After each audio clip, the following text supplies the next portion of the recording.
নমস্কার, আমি অসীম অধিকারী। আজকে আপনাদের সামনে যে ভিডিওটি নিয়ে এসেছি তাতে আমি আপনাদের সামনে বিস্তারিতভাবে বর্ণনা করতে চলেছি এই যে বয়স্ক বা হ্যান্ডিক্যাপ বা কোভিড পেশেন্ট, ওনাদের ভোট আমরা 12D ফিল আপ করিয়ে বাড়িতে নেওয়ার যে পদ্ধতি সেই বিষয়ে সম্পূর্ণ বিস্তারিত আলোচনা। দেখুন, বর্তমানে 85+ ভোটারকে আমরা বলছি AVSC, absentee voter senior citizen, আর AVPD, absentee voter person with disability.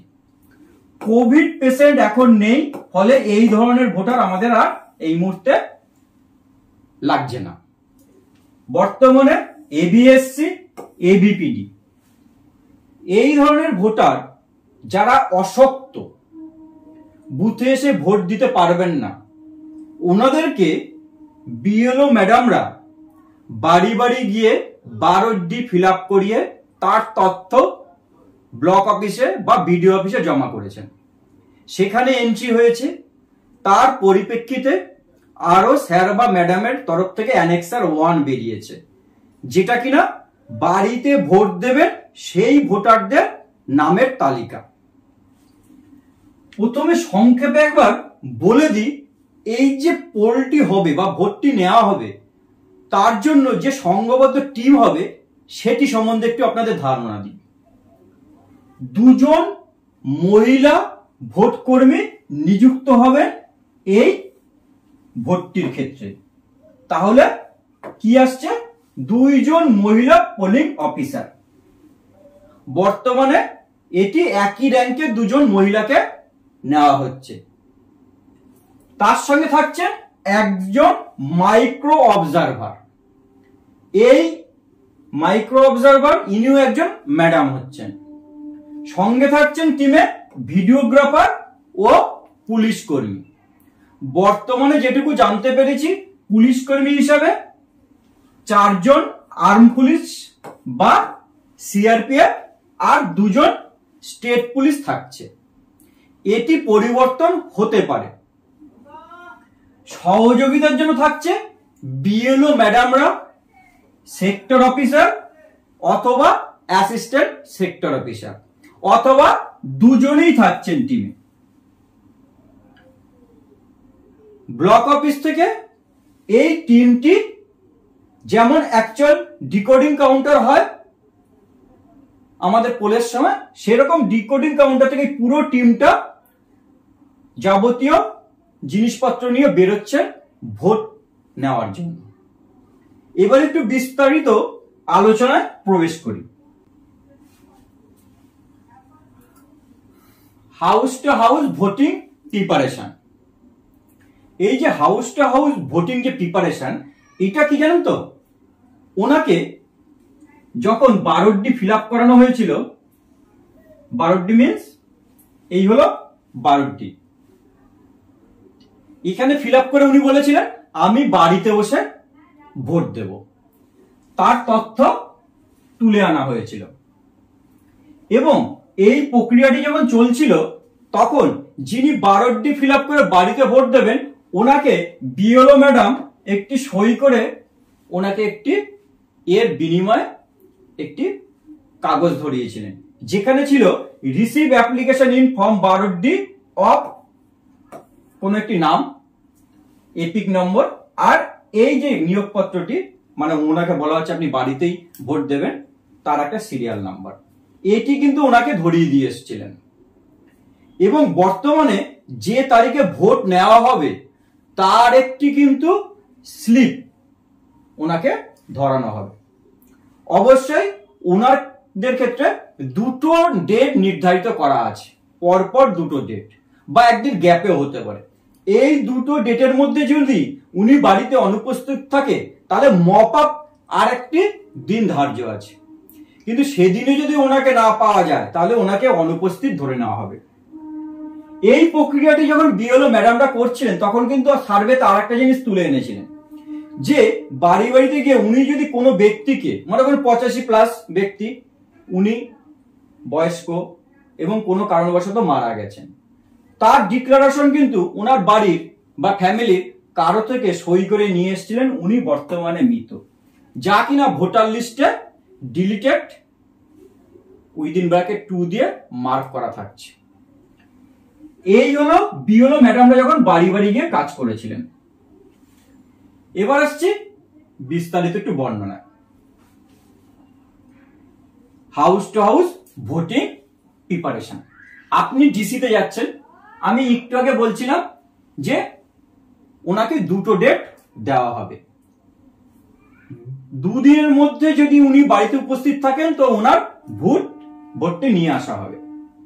যখন আপনি ডিসিতে যাচ্ছেন তখন, অর্থাৎ পুরো পোলিং টিমটি যখন যাচ্ছেন তখন আপনাকে কি করতে হচ্ছে, তখন ব্লক অফিস থেকে আপনাকে বা ডিসি কাউন্টার থেকে আপনি যেসব মালপত্র পাচ্ছেন সেগুলো একবার দেখেন।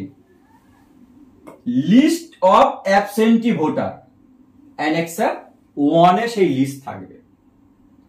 এই পুরো জিনিসগুলো কিন্তু ভোটিং এর জন্য আপনি ডিসি থেকে বিডিও অফিস থেকেই পাবেন। তারপরে পাবেন যে কটি ব্যালট আপনার লাগবে তার থেকে 10% বেশি ব্যালট দেওয়া হবে। সেটি সেক্টর ওয়াইজ বেশি দেওয়া হবে না ব্লক ওয়াইজ না পোলিং স্টেশন ওয়াইজ, সেটি আপনি ডিসি কাউন্টার থেকেই জানতে পারবেন। কি পাবেন? 13A, 13B, 13C, 13D এই 4টি ফর্ম বা কভার পাবেন। এর মধ্যে হচ্ছে 13A হচ্ছে ডিক্লারেশন, আর 13D হচ্ছে ওই ভোটার ভোট দেবেন কি করে তার ইনস্ট্রাকশন, আর 13B হলো ছোট একটি খাম, 13C হলো বড় একটি খাম। পুরোটা আমি বিস্তারিত বলবো। আর ডিসি থেকে কি পাবেন? পেন পাবেন মার্কিং করার জন্য, আপনি ইঙ্ক প্যাড মানে কালি স্ট্যাম্প প্যাড পাবেন, আপনি ভোটারকে লাগাবার জন্য অমোচনীয় কালি পাবেন। যেখানে ভোটার একদম অশক্ত, অর্থাৎ ওনার সঙ্গী নিয়ে ভোট দিতে হবে, তখন কিন্তু সঙ্গীকেও অমোচনীয় কালি লাগাতে হবে। আপনি পাবেন আঠা বা গ্লু স্টিক, আপনি পাবেন অ্যানেক্সার 2 যেখানে কিনা ভোটারের স্বাক্ষর বা টিপছাপ আপনাকে নিতে হচ্ছে। এছাড়া আপনি সাফিসিয়েন্ট বড় ক্যানভাসিং ব্যাগ পাবেন বা খাম পাবেন, ভোটিং কম্পার্টমেন্ট পাবেন। এছাড়া অন্যান্য উপকরণ কিন্তু আপনাকে দিয়ে দেওয়া হচ্ছে, এবং অন্যান্য যে অ্যানেক্সার গুলো লাগছে বা ফর্ম গুলো লাগছে সেগুলো আপনি পাচ্ছেন। ওই পোল করা যে খামগুলো আপনি পাচ্ছেন সেগুলো আপনি বড় ক্যানভাসিং ব্যাগে রাখবেন না বাক্সকে রাখবেন সেটি আপনি ডিসি থেকেই সঠিকভাবে জানতে পেরে যাবেন। ভোটিং প্রসিডিওর এই ডেট আপনি সঠিক ভেবে নেবেন না, কারণ আপনার জেলা অনুযায়ী এর ডেট আপ ডাউন অবশ্যই আছে, যেহেতু আমাদের 7টা ফেজে ভোট হচ্ছে। এবার একটু ফরম্যাট গুলো নিয়ে আলোচনা করি, তাহলে বিষয়টা ক্লিয়ার হয়ে যাবে। সামগ্রিকভাবে পরবর্তী সময়ের মধ্যে সব আপনাদের সামনে উপস্থাপন করছি। এটি হলো অ্যানেক্সার 1। অ্যানেক্সার 1 অবশ্যই আপনারা যে অ্যানেক্সার বা ফরম্যাট পাবেন তার সংখ্যা হবে 8টি। অ্যানেক্সার 1, 2, 3, 4 এরকম। আর একটি ফরম্যাট থাকবে যেটি কিনা মাইক্রো অবজারভারের কাছে থাকবে। এই মোট 9টি ফরম্যাট বা ফর্ম বা রিপোর্ট রিটার্নের কাগজ আপনার কিন্তু সরঞ্জাম। অ্যানেক্সার 1 এ কি থাকবে? পোলিং স্টেশনটি কোন অ্যাসেম্বলির মধ্যে রয়েছে সেই অ্যাসেম্বলির নাম্বার ও নাম, কোন ভোটাররা ভোট দেবেন বা কাদের ভোট আমাকে বাড়ি গিয়ে নিতে হচ্ছে ওনাদের ক্রমিক নম্বর, নাম, পার্ট নম্বর, সিরিয়াল নম্বর, ওনাদের এপিক নম্বর, এবং আরো স্যার বা ম্যাডামদের সই এবং সিল। এটি হলো অ্যানেক্সার 1। এটির উপর দাঁড়িয়ে যেসব ভোটারের নাম রয়েছে ওনাদের বাড়িতেই আপনি যাচ্ছেন, এক্ষেত্রে বিএলও ম্যাডামরা আপনাদের সাহায্য করছে, এবং ভোট নেওয়ার সময় ভোটারের স্বাক্ষর বা টিপছাপ আপনাকে নিতে হচ্ছে অ্যানেক্সার 2 তে। অ্যানেক্সার 2 আপনাকে অ্যাসেম্বলি নম্বর নাম লিখতে হচ্ছে। প্রথমে আসছে সিরিয়াল নম্বর। এখান থেকে এই পর্যন্ত ভোট কর্মী হিসাবে আপনাদের দুজনের মধ্যে যে কোনো একজন অবশ্যই ফিল আপ করবেন। দুজনের মধ্যে কাজটা নিজেরাই ভাগাভাগি করে নেবেন, কে কোন কাজটি করবেন, কারণ অল্প কাজ তো, খুব একটা চাপের কিছু নেই।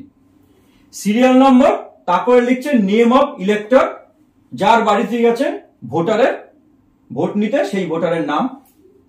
সিরিয়াল নম্বর লিস্ট অফ এভিএসসি বা এবিপিডি, এই সিরিয়াল নম্বরটা আপনার হবে এই অ্যানেক্সার 1 এর। মনে করুন পঞ্চি রায়ের ভোট নিতে গেছেন, যখনই এনার নাম অ্যানেক্সার 2 এ লিখছেন তখনই কিন্তু ওনার সিরিয়ালে মার্ক করছেন, মানে ওনার ভোট আপনি নিচ্ছেন বা নেওয়া হলো। উনি কি দিয়ে ভোট দিলেন, এপিক হলে এপিক লিখুন, বা অন্য কিছু, মনে করুন জব কার্ড লিখে লাস্টের 4 ডিজিট লিখুন। তাহলে এখানে কিন্তু ওরা কোনো নাম আসছে না, এখানে আপনি যে ওই অ্যানেক্সার 1 এর সিরিয়াল নম্বর লিখছেন সেটা থেকে কিন্তু বোঝা যাচ্ছে কোন ব্যক্তি বা কোন ভোটারের আপনি ভোট নিচ্ছেন। ডেট হুইচ ভোটেড, কোন দিন ভোট নিচ্ছেন। এখানে ভোটারের স্বাক্ষর বা টিপ ছাপ নিন। তারপরে পোলিং অফিসার, দুজনের মধ্যে যে কোনো একজনের এখানে সই করুন, পুরো নামে সই করবেন, ঠিক আছে। উপরে যদি সিগনেচার করেন শর্ট সিগনেচার, তাহলে এখানে নাম লিখবেন, আর উপরে যদি পুরো নাম লিখে সই করেন তাহলে কোনো অসুবিধাই নেই। অ্যানেক্সার 3 তে ভোট কর্মী হিসেবে আপনারা আপনাদের ট্রেনিং এর নিয়োগপত্র পেয়েছেন, যেখানে আপনার নাম, আপনার অ্যাড্রেস, আপনার অফিস, আপনার ডেজিগনেশন, আপনার ফোন নম্বর, কোন ভেন্যুতে আপনার ট্রেনিং হবে, কত তারিখ হবে, এবং সই সহ আরও বা ডিস্ট্রিক্ট ইলেকশন অফিসারের, এবং নিচে আপনার অ্যাকাউন্ট সহ ফোন নম্বর সহ আপনার এপিক সহ বর্ণনা থাকছে। এরপরে আপনি পাচ্ছেন অ্যানেক্সার 4, যেটা কিনা আপনার নিয়োগপত্র কোন পোলিং স্টেশন বা কোন অ্যাসেম্বলি বা কোন ব্লকে যাচ্ছেন আপনি ডিসিতে, বা কার হয়ে আপনি ভোট নিতে যাচ্ছেন তার তথ্য, আপনার নাম, অ্যাড্রেস, অফিস, ডেজিগনেশন, কোন অ্যাসেম্বলির জন্য ভোট নিতে যাচ্ছেন, আপনি কোন পোলিং স্টেশন থেকে কোন পোলিং স্টেশন, আপনি তো একটি পোলিং স্টেশনের জন্য ভোট দেবেন না, একাধিক সংখ্যাটা হবে, সেই পোলিং স্টেশনের নাম্বার সহ এবং নাম সহ আপনার সেই তথ্য থাকছে। ডেট অফ ডিউটিস, কত তারিখ থেকে কত তারিখ আপনাকে এই ডিউটিটি করতে হবে, আপনার ফোন নম্বর, আর কোথায় আপনি যোগাযোগ করছেন সকাল 8টার মধ্যে। আমি এখানে উদাহরণস্বরূপ দিয়েছি জাঙ্গিপাড়া ভিডিও, জাঙ্গিপাড়া অ্যাড্রেস করে, জাস্ট উদাহরণ হিসাবে, এবং এই পুরো ফিল আপটা আমি কিন্তু জাস্ট একটা উদাহরণ হিসাবে ফিল আপ করেছি। এই হলো আপনার ভোট কর্মী হিসাবে আপনার ভোটিং অ্যাপয়েন্টমেন্ট। অ্যানেক্সার 5 হচ্ছে এজেন্টদের নিয়োগপত্র। এজেন্টদের নিয়োগপত্র আপনি কি পাবেন, ক্যান্ডিডেট বা ইলেকশন এজেন্টের নাম, উনি যে এজেন্টকে ওই পোলিং স্টেশনগুলোর জন্য নিয়োগ করছেন ওনার নাম, অ্যাড্রেস, কোন পোলিং স্টেশন থেকে কোন পোলিং স্টেশন, কত তারিখ থেকে কত তারিখের মধ্যে, কোন পার্লামেন্টের জন্য, সব এখানে লেখা থাকছে, এবং ক্যান্ডিডেট বা ইলেকশন এজেন্টের সই থাকছে, তার নিচে এজেন্টের সই থাকছে। এই যে এজেন্ট, ইনাদেরকে আমরা বলছি বিএলএ, এবং এই নিয়োগপত্রটি নিয়ে যখন পোলিং হিসাবে তিনি ওই জায়গায় উপস্থিত হবে এবং আপনার সঙ্গে দেখা করবে, তখন আপনি কি করবেন, ওনার এখানে একটা সই নিয়ে নেবেন এবং পোলিং অফিসার হিসেবে আপনি সই করবেন এবং এই কাগজটি আপনার কাছে রেখে দেবেন। এই হিসাবে নিশ্চয়ই একজন তো নয়, একাধিক এজেন্ট নিযুক্ত হবে, তাদের হিসাব আপনি রাখবেন অ্যানেক্সার 6 এ। অ্যানেক্সার 6 এর উপরটা ফিল আপ করলেন, পার্লামেন্ট, অ্যাসেম্বলি, পার্ট নম্বর কত থেকে কত, কত তারিখের জন্য, প্রথমে লিখছেন এজেন্টদের নাম, তারপরে ক্যান্ডিডেটের নাম, তারপরে এজেন্টদের সই নিচ্ছেন, ভোট কর্মী হিসাবে, পোলিং পার্সন হিসাবে বা অফিসার হিসাবে আপনার সই দিচ্ছেন, প্লেস দিচ্ছেন, ডেট দিচ্ছেন। এবার আসছে অ্যানেক্সার 7। অ্যানেক্সার 7 কি, অ্যানেক্সার 7 হলো কোনো ভোটার যদি অশক্ত হয়, তিনি নিজে সই করতে পারছেন না, বা 100% ব্লাইন্ড বা 70% ব্লাইন্ড হলো, তার পক্ষে তো সম্ভব নয়, তখন ওনার কি করতে হবে? সঙ্গী নিতে হবে। সঙ্গীর জন্য তখন আপনাকে অ্যানেক্সার 7 ফিল আপ করতে হবে। আপনি ওনার সই বাদ দিয়ে বাকি পুরোটা আপনি ফিল আপ করে দেবেন। পোলিং অফিসার হিসেবে দুজনের মধ্যে যে কোনো একজন ফিল আপ করে দেবেন। কিছুই নেই। কোন ধরনের ভোটার, এবিএসসি না এবিপিডি লিখবেন। ওয়েস্ট বেঙ্গল, কোন ধরনের election, assembly, polling station, number এবং নাম। আমি উদাহরণ দিলাম 122 মধুপুর এপি স্কুল, রুম 1। এবার যিনি ওনার হয়ে ভোট দেবেন, ওই সঙ্গীর নাম লিখলেন, ভোটারের নাম দিলেন, সঙ্গী সই করালেন, ডেট দিলেন, পোলিং অফিসার হিসাবে আপনি সই করলেন। এটা হলো সঙ্গী দিয়ে ভোট দেওয়ার ডিক্লারেশন। এটাই আবার আপনার কি করতে হচ্ছে, অ্যানেক্সার 8 ফর্ম 14 সেখানে কিন্তু সঙ্গী দিয়ে যারা ভোট দিয়েছেন সেই সঙ্গীর তথ্য আপনাকে লিখতে হচ্ছে। কি উপরে লিখে নিলেন অ্যাসেম্বলি, পার্ট নম্বর লিখলেন, তারপর আসছেন part number and serial number of elector, ভোটারের part number oblique serial number, ভোটারের নাম, সঙ্গীর নাম, সঙ্গীর ঠিকানা, সঙ্গীর সই, তারিখ, পোলিং অফিসার হিসেবে আপনার সই। অ্যানেক্সার 8 চলে গেল। অ্যানেক্সার 9 মাইক্রো অবজারভারের রিপোর্ট ফরম্যাট। এটা আমি লাস্টে আসছি।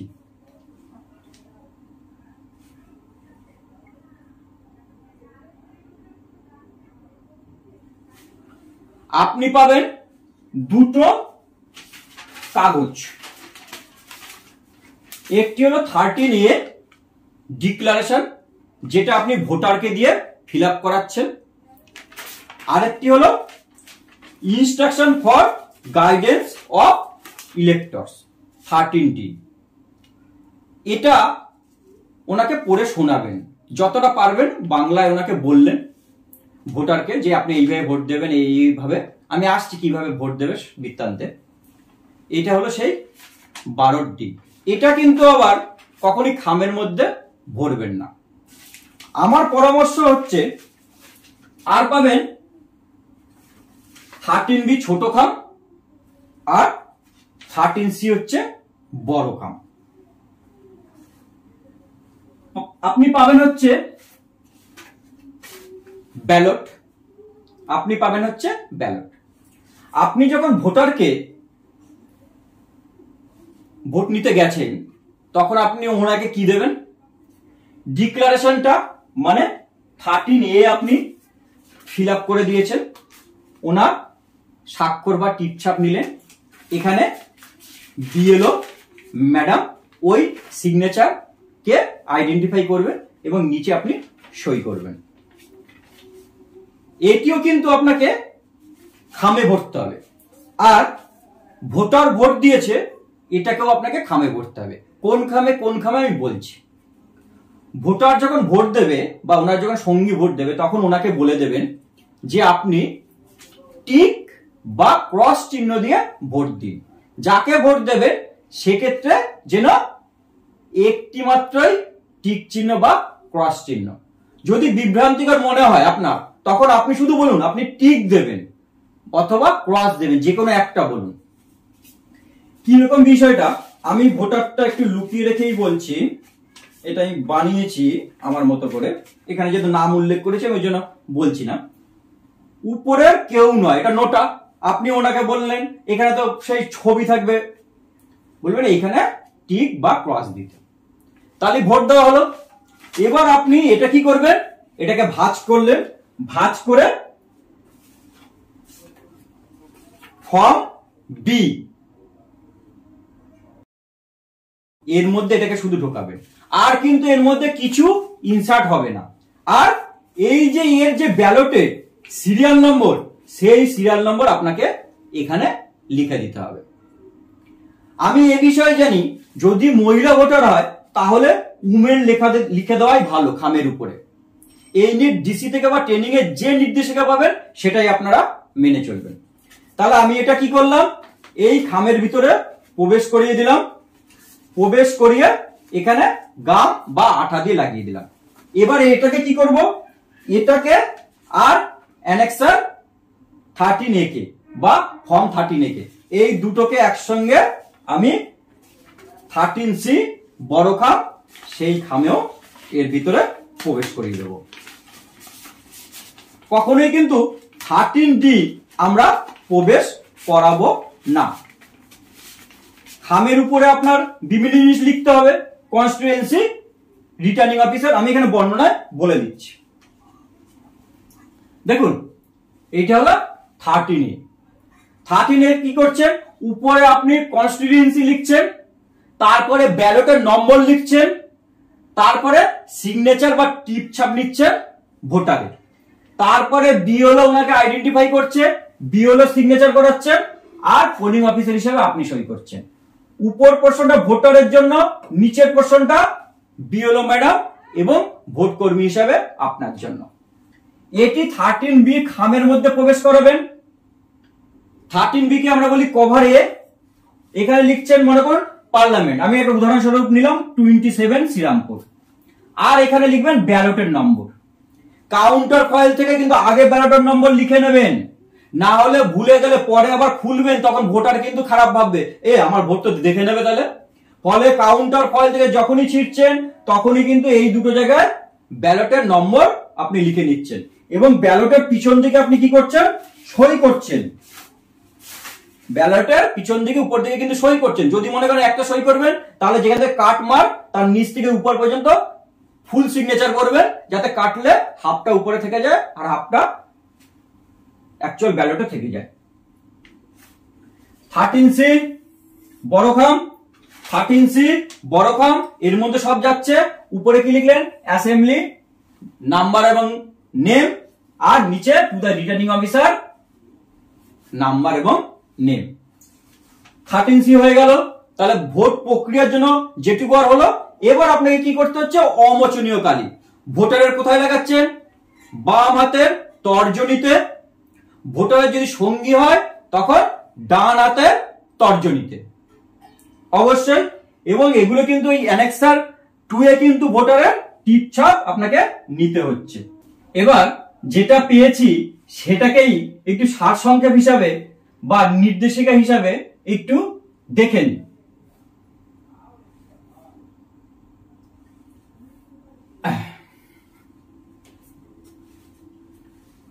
ভোটদানের পদ্ধতি ও নিয়মাবলী।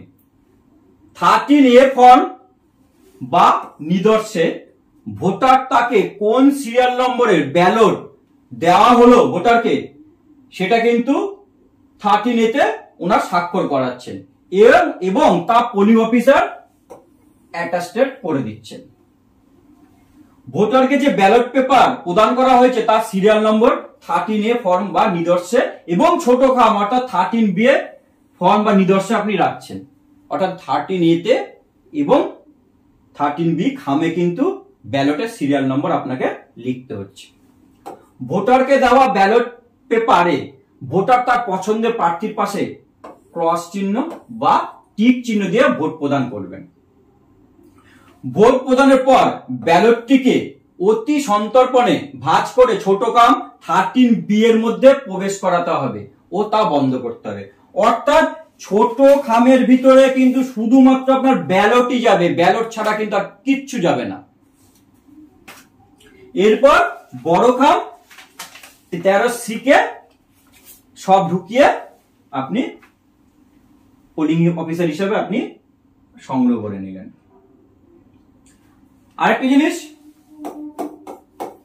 অনুগ্রহ করে নিশ্চিত করুন যে ভোটার কোনোভাবেই প্রভাবিত যেন না হন। ভিডিওগ্রাফারকে ভোটের গোপনীয়তা বজায় রাখতে বলুন। ভিডিওগ্রাফার যখন ভিডিও করবেন তখন সব পোলিং অফিসার বা ভোট কর্মী বা ফোর্স যারা রয়েছে সবার মুখের ছবি কিন্তু নেবেন, কিন্তু ভোটিং কম্পার্টমেন্ট লাগানো হয়ে যাওয়ার পরে ভোট দেওয়ার কোনো প্রক্রিয়ার ছবি যেন না ওঠে। অনুগ্রহ করে নিশ্চিত করুন যে সিরিয়াল নম্বর যেটি ভোটারকে ইস্যু করা ব্যালট সেটা যেন গোপনীয়তা থাকে, তা যেন কোনোভাবেই প্রকাশ করা না হয়। অনুগ্রহ করে এই ধরনের সমস্ত নির্বাচকের ভোট দেওয়ার প্রক্রিয়া নির্দেশ করুন, অনুগ্রহ করে নম্বরের সাথে যেন মিলে। অর্থাৎ এই বিষয়ে কিন্তু আপনাকে খুব সতর্কভাবে কাজ করতে হবে। 13A এবং 13B ফর্মে লেখা ব্যালট পেপারের নম্বর পোলিং অফিসারকে অবশ্যই ফর্ম 13A সত্যায়িত অফিসার হিসেবে স্বাক্ষর করতে হবে, মানে আপনাকে অ্যাটাস্টেড করতে হচ্ছে। পোল অফিসারকে অবশ্যই তার স্বাক্ষরের নিচে তার সিল লাগাতে হবে। আপনাকে একটি আপনার পোলিং অফিসার হিসেবে সিল দেওয়া হবে। দুজন অফিসার আছেন, যে কোনো একজন ঠিক করে নেবেন কে কোন কাজটি করবেন। যে সই করছেন অন্য একজন ভাবলেন পরবর্তী আমার মোট 12টা রয়েছে, আমি এই 6টার জন্য করব, অন্যজন ভাবলেন পরবর্তী 6টার জন্য করব, বা সম্পূর্ণটা দুদিনের প্রোগ্রাম, একজন প্রথম দিন করলেন আরেকজন পরের দিন করলেন। এটা নিজেদের মধ্যে ঠিক করে নেবেন। ভোট শেষ হওয়ার পর দ্বিতীয় ভোটকে অবশ্যই পরিশিষ্ট 1-এ নির্বাচনের ক্রমিক নম্বর চিহ্নিত করতে হবে, মার্কিং করে দিতে হবে। দ্বিতীয় পোলিং অফিসারকে অবশ্যই পরিশিষ্ট 2-এ ওই চিহ্নটি পেতে হবে। এটা অবশ্যই আগেই বলেছিলাম। পোল অফিসারকে পোস্টাল ব্যালট ইস্যু করার আগে তাকে জারি করা পিবির কাউন্টার ফাইলে ভোটারদের বিবরণ অবশ্যই নোট রাখতে হবে, অর্থাৎ ওই সিরিয়াল নাম্বার কিন্তু আপনাকে নোট রাখতেই হচ্ছে। এই হলো নির্দেশিকা, এই হলো বিষয়। আশা করি সমস্ত তথ্য আপনাদের সঙ্গে শেয়ার করতে পেরেছি। সবাই ভালো থাকবেন, সুস্থ থাকবেন, এবং এই প্রক্রিয়াটা অবশ্যই বাড়ি বাড়ি যেতে হচ্ছে রোদের মধ্যে। অবশ্যই পরামর্শ দেব, ছোট ছাতা আপনি ব্যবহার করুন, সঙ্গে জলের বোতল রাখুন, এবং আমার পরামর্শ ছোট যদি টর্চ থাকে একটা ছোট টর্চ আপনি ব্যবহার করতে পারেন। অনেকের বাড়ি গেলেন, ছোট ঘর, অন্ধকার, তখন কিন্তু আপনি আপনার নিজস্ব টর্চটি আপনি ব্যবহার করতে পারবেন। এটা আমার নিজস্ব সাজেশন। অবশ্যই ভালো থাকবেন। নমস্কার, ধন্যবাদ।